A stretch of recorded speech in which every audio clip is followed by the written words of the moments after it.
Another Reddit story from Ryan Rivers. Let's go. 3 days before my wedding, I found out it didn't exist. Not something went wrong. Not a small problem. I mean, nothing existed. No venue, no photographer, no catering. Nothing.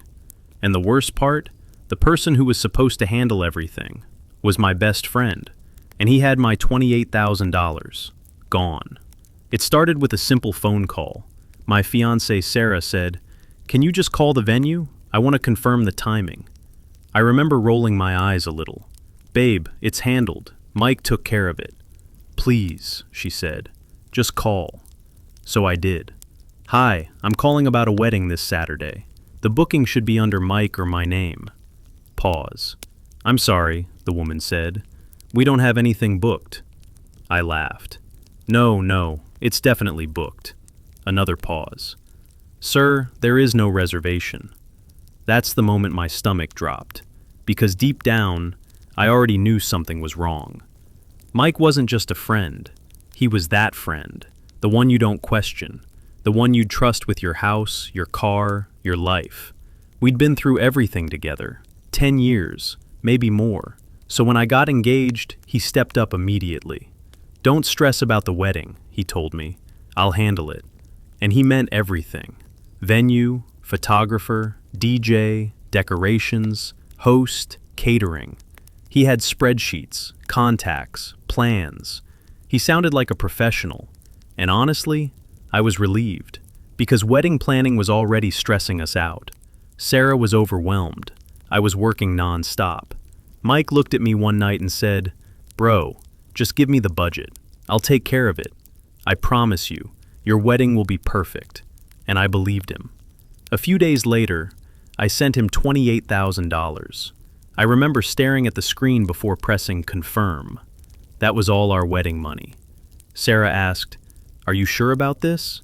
And I said the words I regret the most. "It's Mike. Of course I'm sure." At first, everything looked perfect. Mike kept sending updates.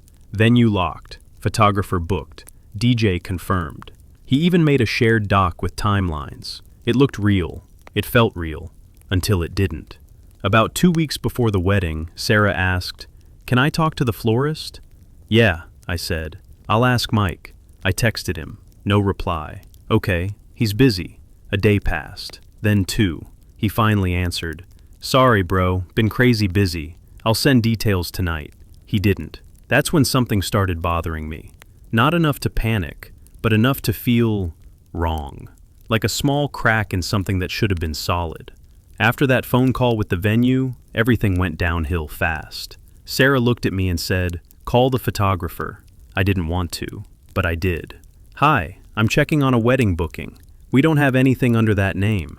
My heart started pounding. Caterer, nothing. DJ, nothing. Decorations, nothing. Every call was the same. "We don't have you in our system." I remember just standing there in silence. Sarah was sitting on the floor. "Tell me this is a mistake," she said. I couldn't, because it wasn't. I grabbed my phone and called Mike. No answer. Again. No answer. Again. Straight to voicemail. Then I texted him. "Where is the money?"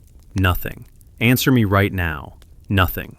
That's when panic turned into something worse. Fear. The next morning, I drove to his apartment. I was shaking the whole way. I kept thinking, there has to be an explanation. I knocked. No answer. I called his phone while standing outside his door. Nothing.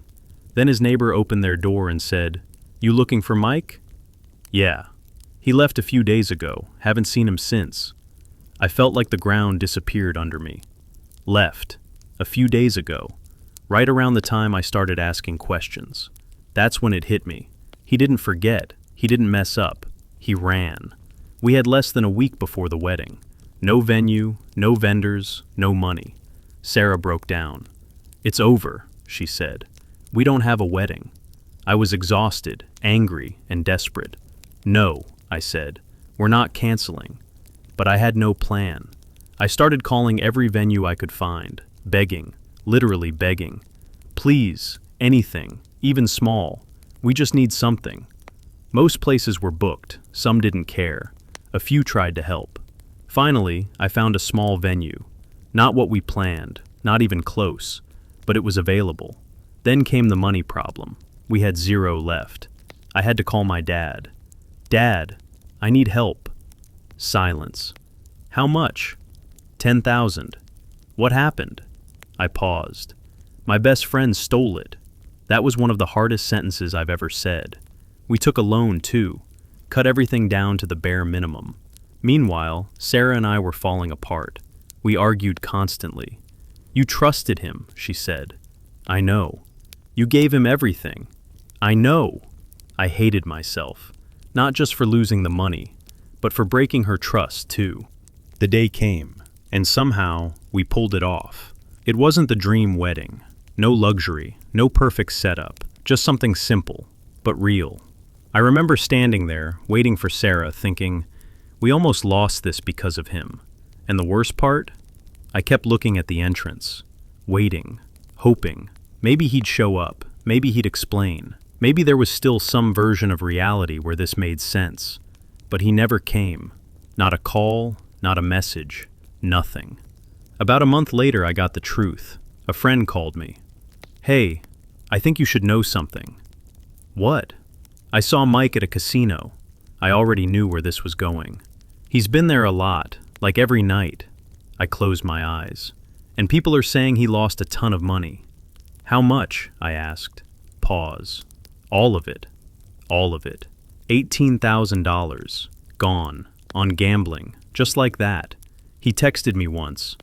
I'm sorry, man. I messed up. That's it. No explanation. No plan to fix it. No accountability. Just words. I didn't reply. Because what do you even say to someone who destroys your life and calls it a mistake? Now I'm married. We made it. But I'm paying off debt that should have never existed. And every time I think about my wedding, I don't just remember the day. I remember the betrayal. Because losing money hurts. But realizing your best friend was never who you thought he was, that stays with you way longer. If you like this story, you'll find more like it on my channel.